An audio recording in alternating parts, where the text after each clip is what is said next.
صلی اللہ علیہ وسلم انہو سیکون فی امتی 30 کذابون وفی روایت لا تقوم الساعة حتی یبعث 30 دجالون کلہم یزعم انہو نبی انا خاتم النبیین لا نبی بعدی. درود شریف پڑھ لیجیے. اللہم صلی علی محمد وعلی آل محمد کما صلیت علی ابراہیم وعلی آل ابراہیم انکا حمید مجید. سب نہیں پڑھ رہے. اللہم بارک علی محمد وعلی آل محمد کما بارکت علی ابراہیم وعلی آل ابراہیم انکا حمید مجید.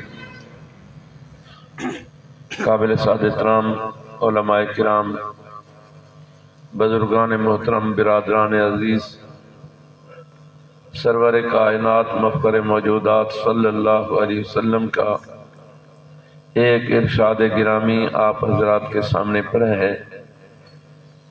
اللہ کے محبوب فرماتے ہیں انہو سیکون فی امتی 30 کذابون، بے شک آن قریب میری امت میں 30 کذاب ہیں. اور دوسری روایت میں الفاظ ہیں لا تقوم الساعة حتی یبعث 30 دجالون. قیامت اس وقت تک قائم نہیں ہوگی جب تک کہ 30 دجال ظاہر نہ ہو جائے. یہ دجال و کذاب کون ہیں؟ جنہیں آقا فرما رہے ہیں کہ میرے دور سے لے کر قیامت رکوں گے. کون ہے؟ فرمایا کلہم یزعم انہ نبی. ان میں سے ہر ایک کا دعویٰ یہ ہوگا کہ وہ اللہ کا نبی ہے. یعنی جو آدمی سرور دو عالم صلی اللہ علیہ وسلم کے بعد نبوت کا دعویٰ کرے گا وہ کذاب و دجال ہوگا. یہ کذاب و دجال دونوں مبالغہ کے صیغے ہیں. کذاب کا معنی بہت بڑا جھوٹا اور دجال کا معنی بہت بڑا فریب کار، بہت بڑا دھوکے باز. دجل حق و باطل کو گٹ مٹ کر دینے والا، حق و باطل کو خلط ملط کر دینے والا، باطل کو حق کے نام سے پیش کرنے والا. اللہ کے محبوب فرماتے ہیں خبردار رہنا انا خاتم النبیین لا نبی بعدی. میں خاتم النبیین ہوں. کیا مطلب؟ لا نبی بعدی، اب میرے بعد کوئی نبی نہیں ہوگا. مولانا آپ کے سامنے عقیدہ ختم نبوت کیا ہے، اس کی اہمیت و ضرورت کیا ہے، اس پر گفتگو فرما رہے تھے. دیکھیں جب اللہ کے سچے نبی آ رہے تھے تو کسی جھوٹے نے نبوت کا دعویٰ نہیں کیا، اور جب سچے نبی آنا بند ہو گئے تو اب جھوٹے مدعیان نبوت کو اٹھ کھڑے ہوئے. سرور دو عالم صلی اللہ علیہ وسلم کی زندگی مبارک کے آخری لمحات میں اسود انسی نے نبوت کا دعویٰ کیا. یمن میں اسود انسی نے نبوت کا دعویٰ کیا. سرور دو عالم صلی اللہ علیہ وسلم کے ایک صحابی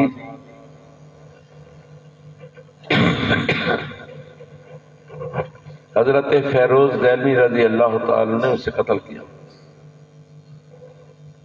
رحمت دو عالم صلی اللہ علیہ وسلم نے حضرت فیروز دہلوی رضی اللہ تعالیٰ عنہ کے اس عمل کی تحسین کرتے ہوئے فرمایا فاضا فیروز، یعنی فیروز زندہ باد. دوسرا مدعی نبوت و مسلمہ کذاب تھا. مسلمہ کذاب نے صرف نبوت کا دعویٰ نہیں کیا بلکہ مسلمہ کذاب اور اس کے ماننے والے کلمہ ہمارے والا پڑھتے تھے. مسلمہ کا مؤذن اذان ہمارے والی کہتا، مسلمہ کا مکبر تکبیر ہمارے والی کہتا، ہمارے خانہ کعبہ کی طرف منہ کر کے نماز پڑھتے. حضرت صدیق اکبر رضی اللہ تعالیٰ عنہ نے ان کی نمازوں کو نہیں دیکھا، ان کی اذان و اقامت کو نہیں دیکھا، ان کے مقابلے میں 3 لشکر بھیجے۔ اس سے پہلے مسلمہ نے رحمت دو عالم صلی اللہ علیہ وسلم کو خط لکھا اور اس میں لکھا میں مسلمہ رسول اللہ الی محمد رسول اللہ۔ یہ خط مسلمہ کی طرف سے ہے جو اللہ کا رسول ہے، محمد الرسول اللہ صلی اللہ علیہ وسلم کے نام، لیکن محمد الرسول اللہ جو کہہ رہا ہے اس کا مطلب یہ ہے کہ حضور کو مانتا ہے۔ اللہ کے محبوب پاک صلی اللہ علیہ وسلم نے جواب میں جو خط لکھایا اس میں لکھا میں محمد الرسول اللہ الی مسلمہ الکذاب۔ یہ خط محمد الرسول اللہ، بولو یار تسی گنگے تو نہیں ہو نا، بولو صلی اللہ علیہ وسلم کی طرف سے مسلمہ کذاب کے نام ہے۔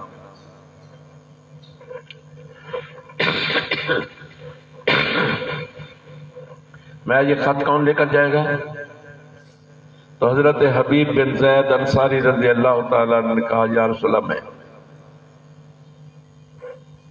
اب حضرت حبیب بن زید انصاری رضی اللہ تعالیٰ عنہ کھجور چبا رہے تھے تو کھجور کا ٹکڑا کسی پر گر گیا۔ انہوں نے کہا اللہ کے بندہ کھجور تے کھا لینا۔ میں کہ اگر میں کھجور کھانے مصروف ہوتا تو کھڑا ہو جانا پھر تو میں اس سعادت سے محروم ہو جاتا۔ تو رحمت دو عالم صلی اللہ علیہ وسلم کا خط لے کر مسلمہ کے نام پہنچائے۔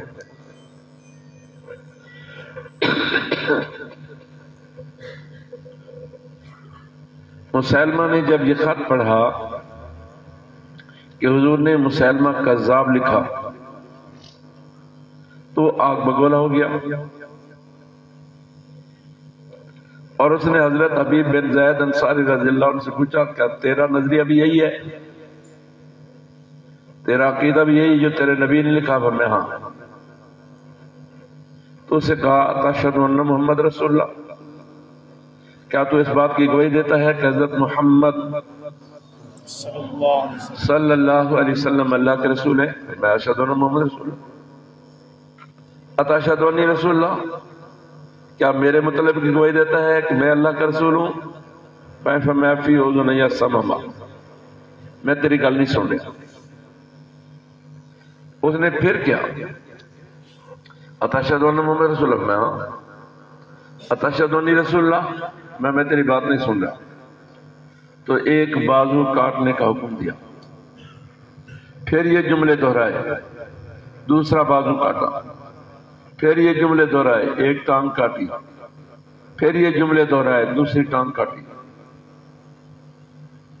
اور آپ اندازہ فرمائیں جب حضرت حبیب بن زید رضی اللہ تعالیٰ عنہ کا کہ جسم کے ٹکڑے ان کی اماں کے پاس پہنچے تو انہوں نے عجیب جملہ ارشاد فرمایا میں لہذا اليوم ارضعتہ، میں نے اسی دن کے لیے تو اسے دودھ پلایا تھا۔ تو بہرحال یہ آتے رہے۔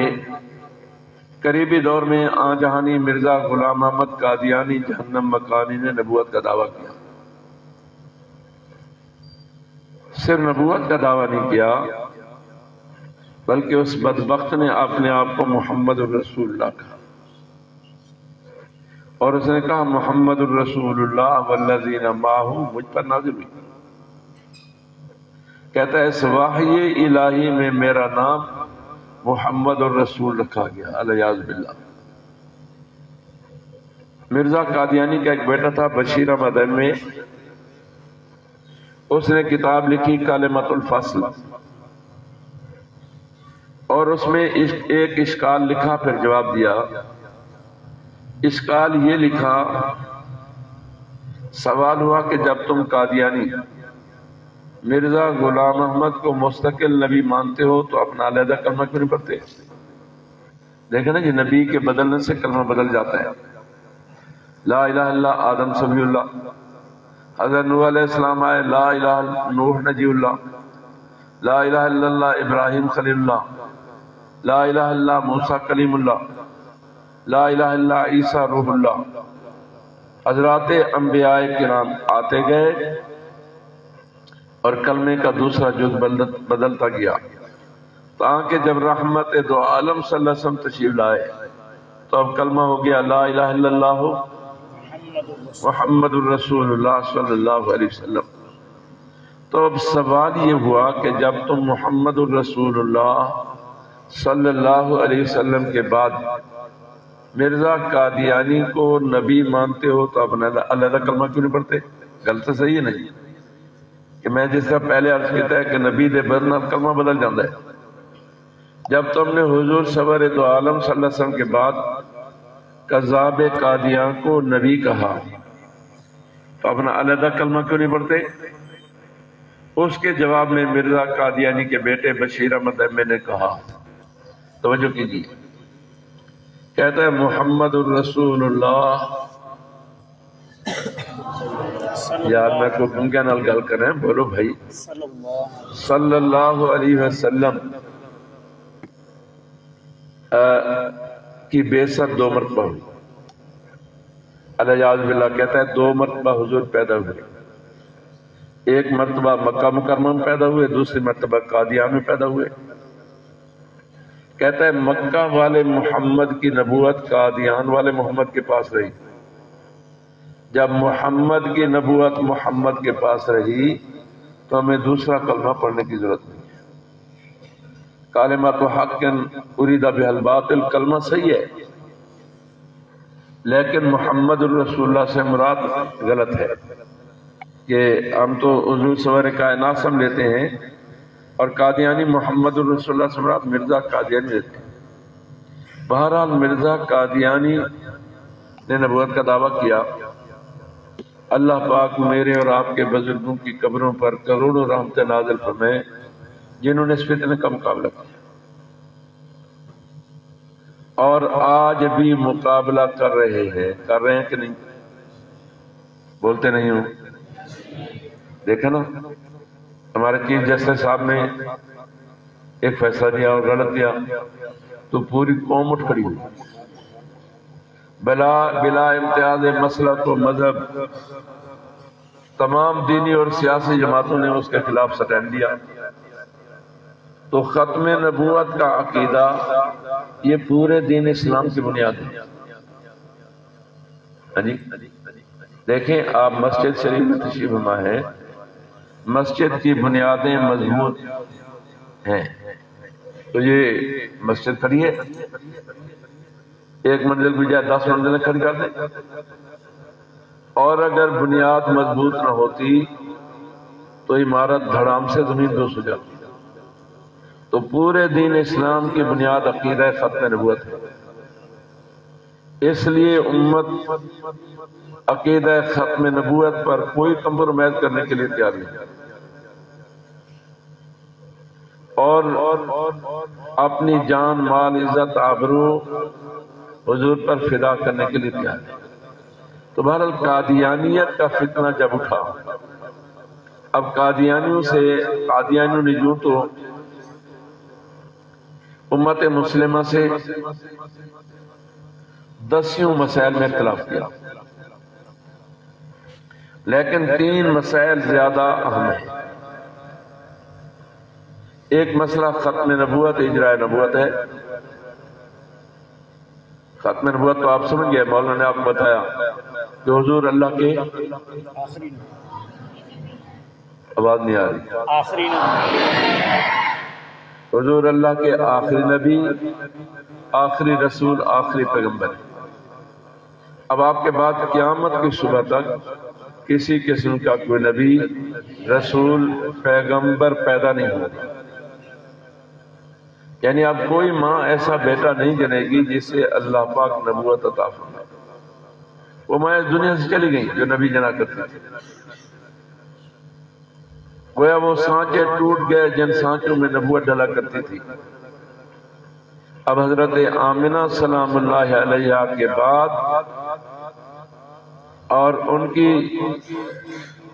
ان کے فرزند ارجمند حضرت محمد الرسول اللہ صلی اللہ علیہ وسلم کے بعد کوئی نبی نہیں ہوگا۔ آمنہ جیسی کوئی ماں نہیں ہوگی اور آپ جیسا کوئی بیٹا نہیں ہوگا۔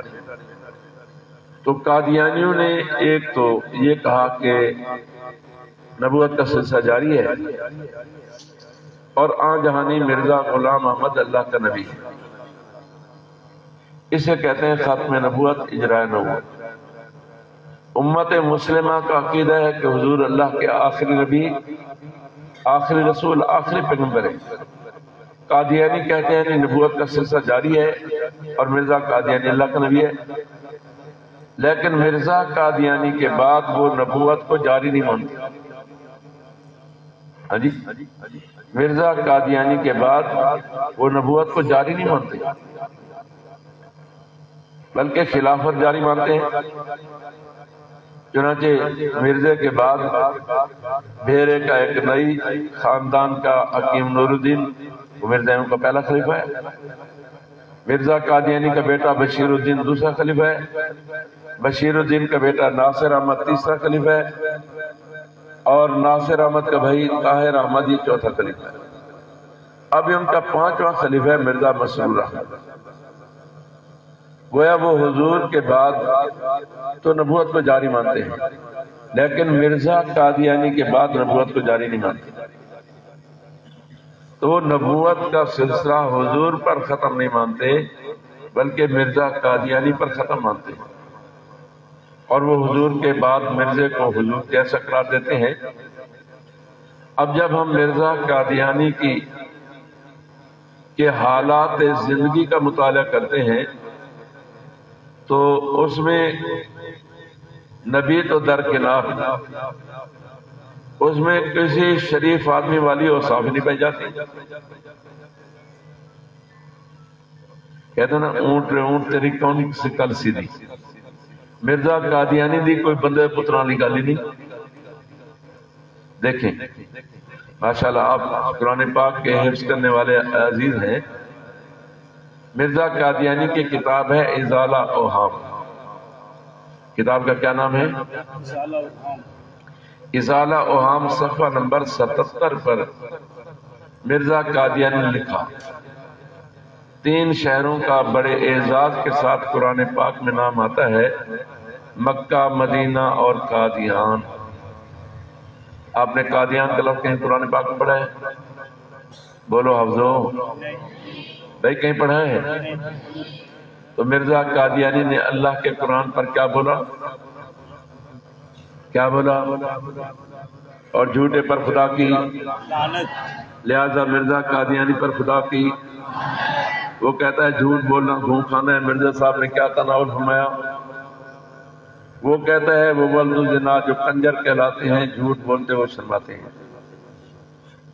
قادیانیوں کا نبی ان سے بھی بڑھ کر تھا کہ اسے اللہ کے قرآن پر جھوٹ بولتے ہوئے ذرا برابر شرم محسوس نہیں۔ یہ مرزا قادیانی کے جھوٹوں میں سے مشت نمونہ خروارے میں نے صرف ایک جھوٹ عرض کیا ہے، ورنہ ہم نے اس کی کتابوں سے 100 جھوٹ جمع کی۔ تو میں نے پہلی بات یہ عرض کی کہ اللہ کا نبی جھوٹ نہیں بولتا، اور مرزا قادیانی نے بہت سارے جھوٹ بولے۔ نمونہ کے طور پر ایک جھوٹ میں نے آپ کے سامنے رکھا۔ نمبر 2، اللہ فرماتے ہیں وَمَا أَرْسَلْنَا مِن رَسُولٍ إِلَّا بِلِسَانِ قَوْمِهِ، ہم نے جتنے نبی دنیا میں بھیجے ہیں وہ اپنی قوم کی زبان میں وہی لے کر آئے۔ قوم کی زبان عبرانی ہے تو وہی بولو عبرانی زبان، قوم کی زبان سریانی ہے تو وہی سریانی زبان، قوم کی زبان عربی ہے تو وہی۔ میں نے پشاور میں کہا اگر قوم کی زبان پشتو ہو تو وہی پشتو زبان میں آنی چاہیے نا۔ مرزا قادیانی کی قومی زبان پنجابی تھی، وہی کس زبان میں آنی چاہیے؟ پنجابی۔ نبی اور اس کی امت کی زبان پنجابی ہے، وہی عربی میں آ رہی ہے، وہی فارسی میں آ رہی ہے۔ وہی ہندی زبان میں آ رہی ہے، وہی سنسکرت میں آ رہی ہے، وہی انگلش میں آ رہی ہے۔ انہوں کہنے دیسی کتی ولایتی بھاؤ۔ قوم تو یہ زبانیں جانتی نہیں۔ آج تو ہر گلی محلے میں سکول ہے، ماشاءاللہ مکاتب و مدارس، بنین و بنات کے ہزاروں کی تعداد میں مدارس ہیں۔ یہ آج سے 125 سال پہلے نہ اتنے سکول عام تھے نہ اتنے مدارس تھے۔ تو اس وقت مرزا قادیانی نے جو نبوت کا دعویٰ کیا، اس پر جو وحی آ رہی ہے وہ غیر قومی زبانوں میں آ رہی ہے، لہذا وہ اللہ کا نبی بولے نہیں ہے کہ اللہ کے سادہ سی بات ہے، اللہ کے نبی پر وحی اس کی قوم کی زبان میں آتی ہے۔ مرزا قادیانی کی خرافات جنہیں قادیانی وحی الہی سے تعبیر کرتے ہیں وہ غیر قومی زبانوں میں ہیں، لہذا وہ اللہ کا نبی نہیں ہے۔ نمبر 3، اللہ کے نبی پر کتاب نازل ہوتی ہے، اللہ کا نبی کتابیں لکھتا نہیں۔ ہم پوری دنیا قادیانیت کو چیلنج کر کے کہتے ہیں کہ آج نیٹ کا دور ہے، انٹرنیٹ پر ہزارہ کتابیں موجود ہیں۔ قادیانی نیٹ پر سے کوئی ایک کتاب دکھا دیں کہ اللہ کے فلاں نبی کے ہاتھ کی لکھی ہوئی کتاب ہے۔ اللہ کے نبی پر کتاب نازل ہوتی ہے، اللہ کا نبی کتابیں لکھتا نہیں۔ مرزا قادیانی نے 80 کے قریب کتابیں لکھی اور قادیانیوں نے انہیں روحانی خزائن کے نام سے 23 جلدوں میں شائع کیا۔ یہ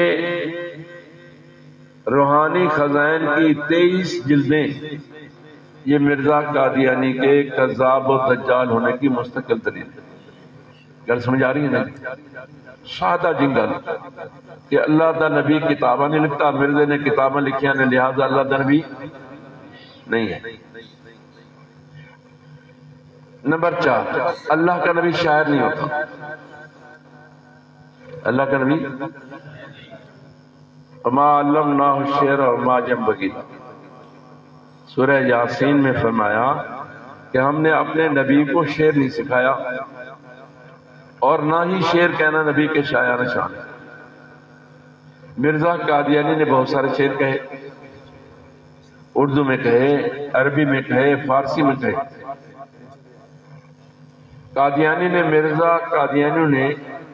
مرزا قادیانی کے اشعار 3 جلدوں میں شائع کیا۔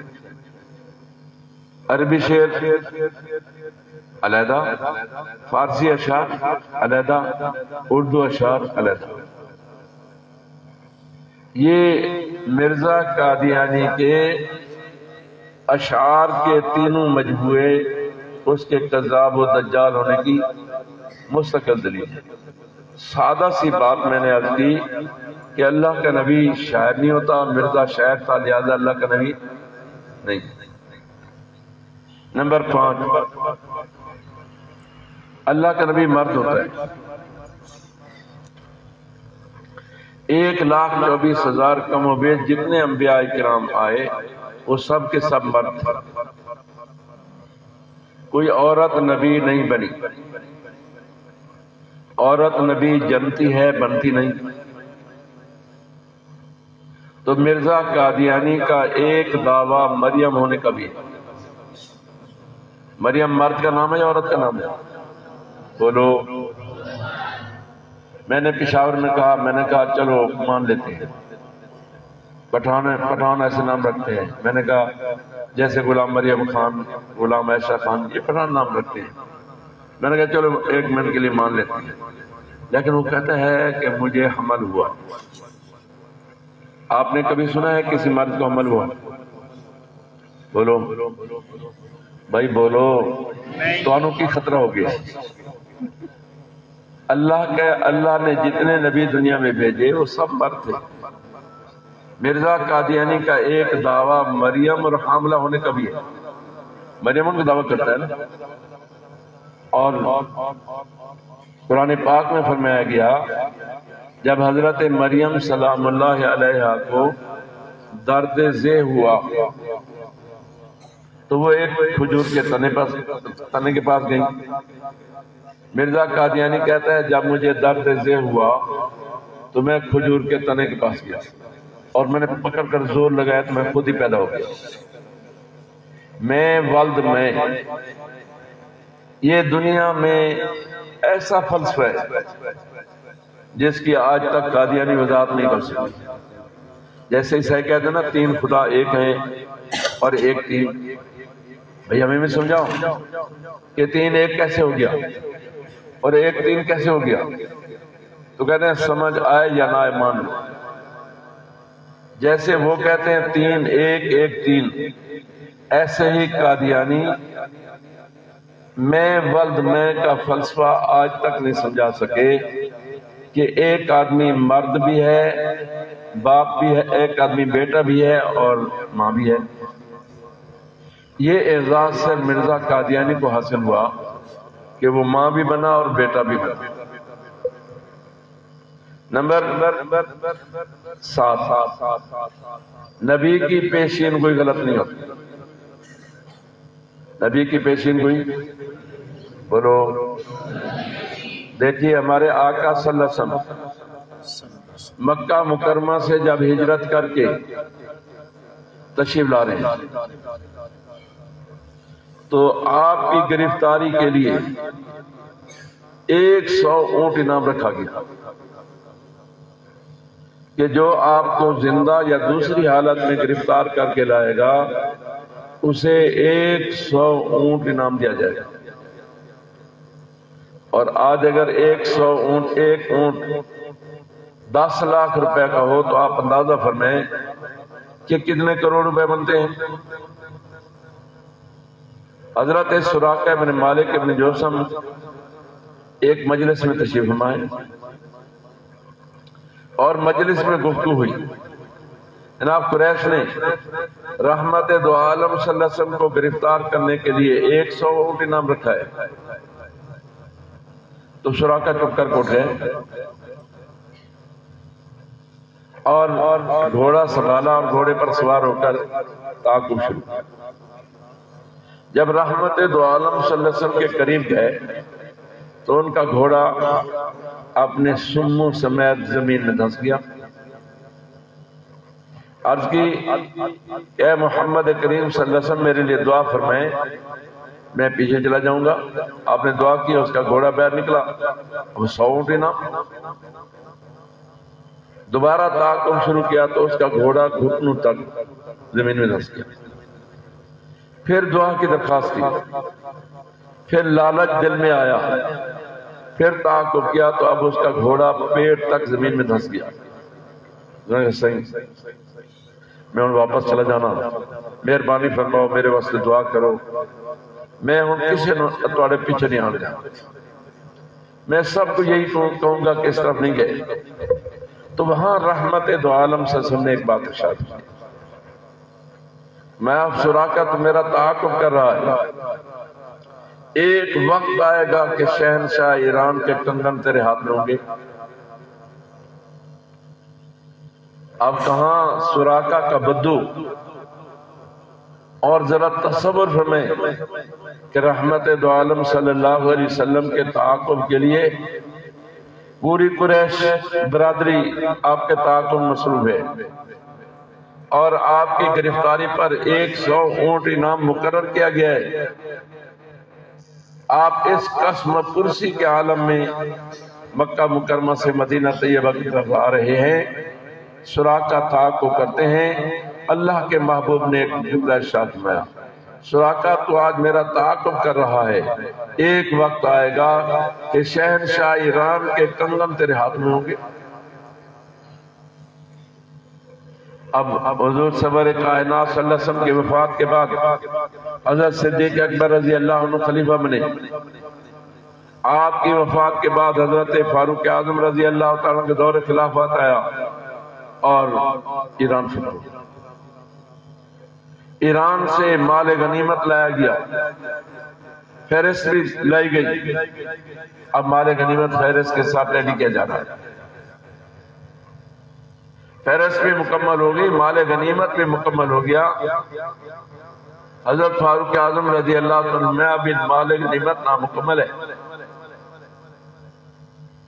ایلچی نے کہا امیر المومنین آپ نے فہرست کے ساتھ اس کا تقابل کیا، فہرست بھی مکمل، مال غنیمت بھی مکمل۔ توجہ فرمائیں، حضرت فاروق اعظم رضی اللہ عنہ میں بھائی تیری فہرست کو دیکھوں یا اللہ کے محبوب کی زبان مبارک سے نکلے ہوئے جملے دیکھوں؟ اتنے میں سامنے سے دھول اٹھتی نظر آئی، مٹی اٹھتی، خاک اٹھتی۔ اس دھول سے ایک گھوڑ سوار برآمد ہوا، وہ گھوڑے سے اترا، اس نے اپنا گھوڑا مسجد نبی کے بہر باندھا اور حضرت فاروق اعظم رضی اللہ عنہ کی خدمت میں حاضر ہوا اور اپنا کمر بند کھولا اور شہنشاہ ایران کے کنگن پیش کیے۔ آپ نے فرمایا اینا سراقہ بن مالک، لبیک یا سعدہ یا امیر المومنین، فرمایا تشریف لائیے۔ حضرت فاروق اعظم رضی اللہ تعالیٰ نے سراقہ کے ہاتھوں میں شہنشاہ ایران کے کنگن پہنائے۔ ذرا آپ تصور فرمائیں کہ سراقہ کی آنکھوں سے بھی آنسو جاری ہوں گے، حضرت فاروق اعظم بھی رو رہے ہوں گے، تمام صحابہ کرام پر گریہ کی کیفیت ہوگی کہ اللہ کے محبوب نے جو بات ارشاد فرمائی وہ 100% درست ثابت ہے۔ مرزا نے کہا کہ ہم مکہ میں مریں گے یا مدینہ میں؟ اس کی ڈیتھ کہاں ہوئی؟ لاہور میں۔ اس نے کہا کہ ہم مکہ میں مریں گے یا مدینہ میں؟ اس کی وفات کہاں ہوئی؟ لاہور میں ہوئی۔ تو یہ پیشین گوئی سچی ثابت ہوئی یا جھوٹی؟ بولیں۔ اس نے کہا ہم مکہ میں مریں گے یا مدینہ میں، نہ مکہ نصیب ہوا نہ مدینہ نصیب ہوا۔ تو یہ میں نے ایک پیشین گوئی عرض کیا، اس نے 10 پیشین گوئی کی، 99% جو ہے اس کی پیشین گوئیاں غلط ثابت ہوئی۔ کوئی ایک آدھ پیشین گوئی غلط صحیح ثابت ہو جائے تو یہ جو نجومی ہوتے ہیں ان کی بھی صحیح ثابت ہو جاتی ہے۔ تو اللہ کے نبی کی بات غلط ثابت نہیں ہوتی۔ مرزا قادیانی نے بہت ساری پیشین گوئیاں کی، ایک پیشین گوئی میں نے عرض کی وہ جھوٹی ثابت ہوئی ہے سچی؟ بولتے نہیں ہو۔ مرزا قادیانی کا ایک عزیز آیا، مرزا احمد بیگ، انہوں نے کہا فلاں تحصیلدار کے ساتھ میرا ایک کام ہے، آپ کی اس سے دوستی ہے، اگر آپ میری سفارش کر دیں تو میرا کام ہو جائے گا۔ اب مرزا قادیانی شیخی بگاڑتے ہوئے کہا کہ ماں بدولت کی عادت مبارکہ بغیر استخارہ کے نہیں ہے، استخارہ کروں گا۔ مرزا احمد بیگ نے کہا کہ میں کب آؤں؟ کہ 2-3 دن کے بعد آئے۔ 2-3 دن کے بعد آئے۔ میں کہا کہ مرزا صاحب کیا استخارے کا نتیجہ نکلا؟ تو کہا کہ آپ اپنی بیٹی محمدی بیگم کا میرے ساتھ نکاح کریں۔ مگر پھٹے طرح سور، تیری عمر 50 سال، میری بیٹی کی عمر 15 سال 16 سال، آخر کوئی نہ کوئی جوڑ تو ہونا چاہیے۔ اب مرزا قادیانی نے اشتہار شائع کیا کہ محمدی بیگم کے ساتھ میرا نکاح آسمانوں پر ہو گیا۔ تو جب محمدی بیگم کے ساتھ مرزے کا نکاح آسمانوں پر ہوا، انہوں نے کہا اس کا باپ جس نے میرے ساتھ نکاح نہیں کیا نا 2.5 سال میں مر جائے گا، اور جہاں اس کی شادی ہوگی وہ 3 سال میں مر جائے گا۔ تو مرزا قادیانی کا نکاح آسمانوں پر ہوا تو مرزا کو کیا لگی؟ ماں لگی نا بھائی، نبی کی بیوی امت کی ماں ہوتی ہے نا۔ تو محمدی بیگم کے ساتھ مرزا قادیانی کا نکاح آسمانوں پر ہوا اور اسے لے گیا مرزا سلطان محمد پٹی والا. ہاں جی، میں یہ تو نہیں کہتا کہ مرزا دی ماں نو سلطان محمد پٹی والا لے گیا نکاح کر کے. اب مرزا نے کہا تھا کہ 3 سال میں مرے گا. مرزا قادیانی 26 مئی 1908 میں مرا اور پاکستان بننے کے بعد مرزا سلطان محمد پٹی والا ہجرت کر کے پاکستان آیا اور عارف والا کے قریب ایک چک ہے شاہیاں والا، اس میں 1948 میں فوت ہوا. تو مرزا نے کہا تھا کہ مرزا سلطان محمد